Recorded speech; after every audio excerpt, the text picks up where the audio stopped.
谁敢相信冯小刚为了躲一个人，竟然把自己的电影档期提前了整整2个星期？真的呀？一个拍了几十年电影的、拿过无数奖的导演，怂到这个份上啊！说出去谁信？那行。但还有比怂更扎心的事。啥的？2004年的12月9号，《天下无贼》上映，这是冯小刚头一遭票房过亿的电影啊，取得了1.26亿元的成绩。肯定高兴噻。这样的成绩放在2004年那会儿，已经可以让他吹上3年了吧？啊，结果呢，2周之后，也就是2004年的12月23日，功夫上映了，票房1.73亿元。哇！还没有来得及办这个庆功宴啊，冯小刚就被按回了这个座位上。如果说只差4000万，还算可以接受，不算难看。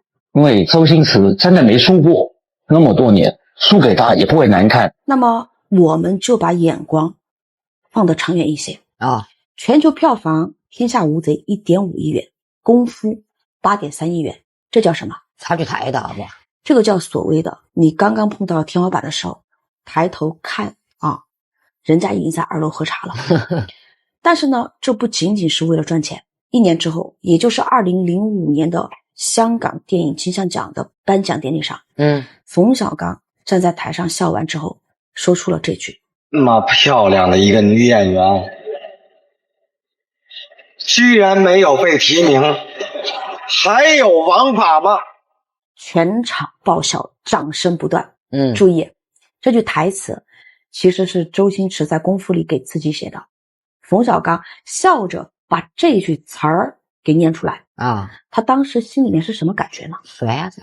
你品，你细品啊。他拍了大半辈子的喜剧，创造了无数的经典角色，但是到了最后，观众记得他的那个堪称经典的角色，却是在别人电影里面只出现了7分钟的客串。说到客串的话，受害者可不只是冯小刚自己啊，还有呢，成龙要比冯小刚更郁闷一些。咋嘞？1999年成龙拍摄的《玻璃樽》的时候啊，被称为了港片的天花板。据说一次呢就邀请了40位明星，而此时此刻正好在隔壁啊，周星驰正在拍《喜剧之王》。2个剧组收工之后呢，经常会一起喝酒。那喝着喝着呢，就说要不我们互换一下角色呢？那成龙呢就去拍了这个《喜剧之王》。那饰演的是一个跑龙套的角色在镜头这个给到他的时候，可以清楚的听到他摔在地上发出的声音。是实实在在的摔下来的。周星驰去拍了《玻璃樽》，饰演了一个小警察，被一条狗拉着走。Sunny，坐。Sunny，坐。谢谢。有人报警说这里有人打架是吧？刚刚有几个匪徒袭击我。匪徒有没有留下什么线索啊？有几根棍子。Sunny，稳。怎么样？有没有线索？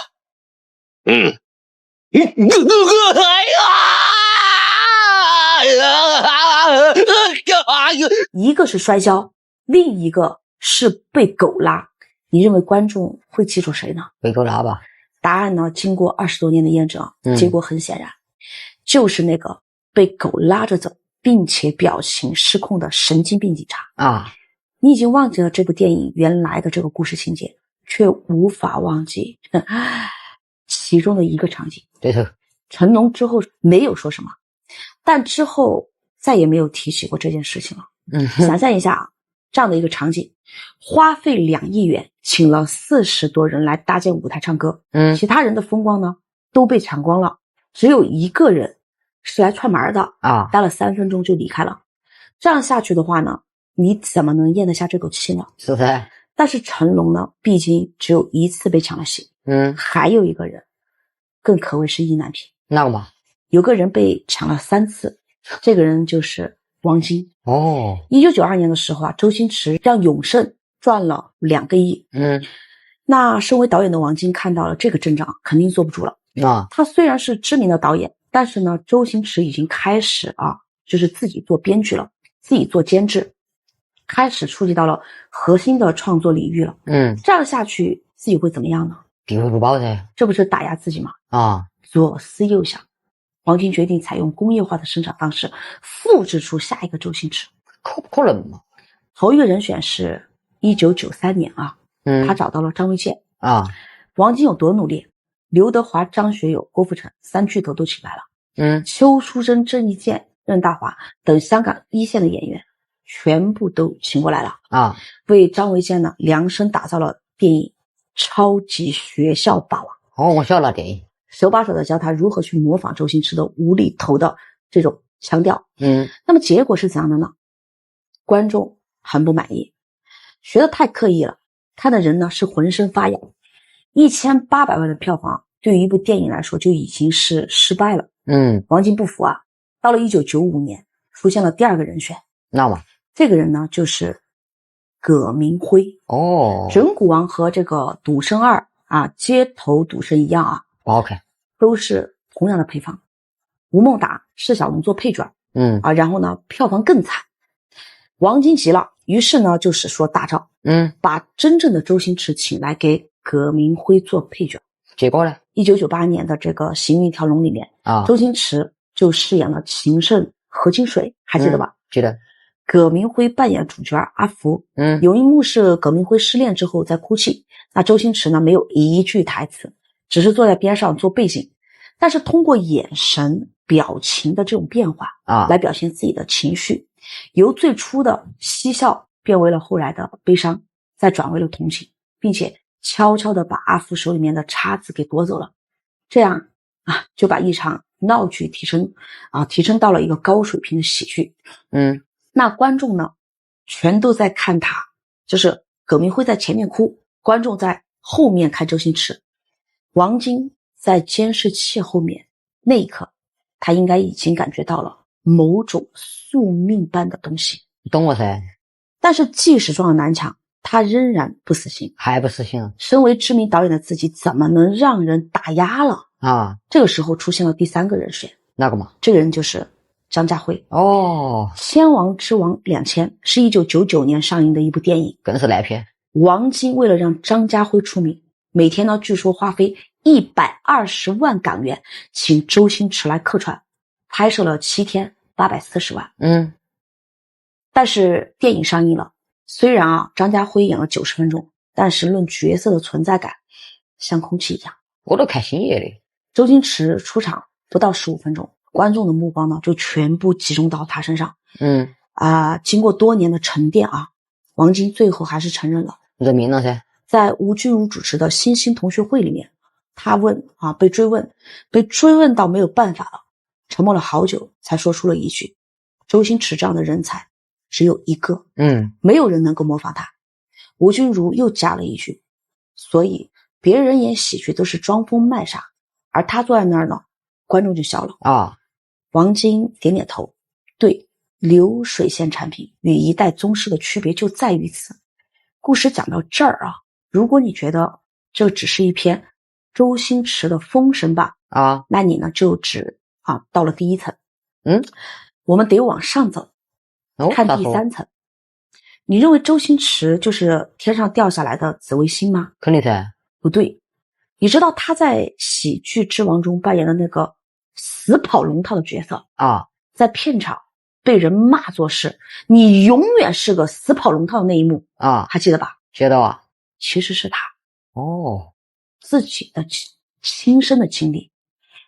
他在 TVB 做了7年的配角，处境艰难的时候连一句台词都没有。1983年的《射雕英雄传》中，他饰演了一个被梅超风一掌打死的士兵。于是呢他就去找导演说，导演，我可以用手挡一下再死结果呢？导演呢头也没有抬，你怎么那么多废话，就1秒的镜头。他希望一个人死的时候呢能有尊严的死去。之后呢他就把这些事情都融入到了电影里面去。喜剧之王那个倚天仇对着大海喊努力奋斗，这不是鸡汤，而是他在每一个被批评和忽视的时候支撑的那个声音，小人物想往上爬的心酸不堪。明明很努力，但是仍然被人看不起。这些情感王晶无法复制，那是哦，冯小刚也模仿不来，肯定噻。成龙更是演不出来啊，因为这并不是一种技术，是命。因此啊，周星驰电影的真正含义并不是无厘头闹剧，而是悲剧。哎，内核就是把内心深处那道不能触碰的伤痕，以一种非常荒唐的方式来挠痒痒。你会捧腹大笑，等到笑完之后再低下头看，发现上面已经渗出了血来。你笑了之后才明白，原来自己哭了。哎，冯小刚想用自己的方式赢，输了。成龙想凭借功夫巨星的身份压对方一头，结果被抢了风头。王晶想用工业化的流水线复制他，赔了3次以后放弃了。但是你仔细想想，这些人都是一线这个电影圈里面的大佬没有一个擅长。可到了周星驰这儿，全成了注解他伟大的背景板。所以他叫星爷嘞。所以我现在很想问一个问题，啥子？你认为华语电影界中有没有可以压住周星驰一次的？肯定不得噻。这一次不得。不要说现在这些喜剧演员了，看他们演戏的时候，是不是总有一种你看我努力逗你的这种笑的感觉？再来看周星驰，他板着脸坐在那里什么都不做，你就忍不住的想笑这样的差距是无法通过金钱或者是努力来弥补的。一个是努力的在表演痛苦，另一个呢本身就是痛苦开出的花。那么在你的内心深处，是否有一个可以接替周星驰的人选？不对。或者说换一种说法，假如现在让你选择一个演员与周星驰一起登台对戏的话，你会选谁呢？不得人选。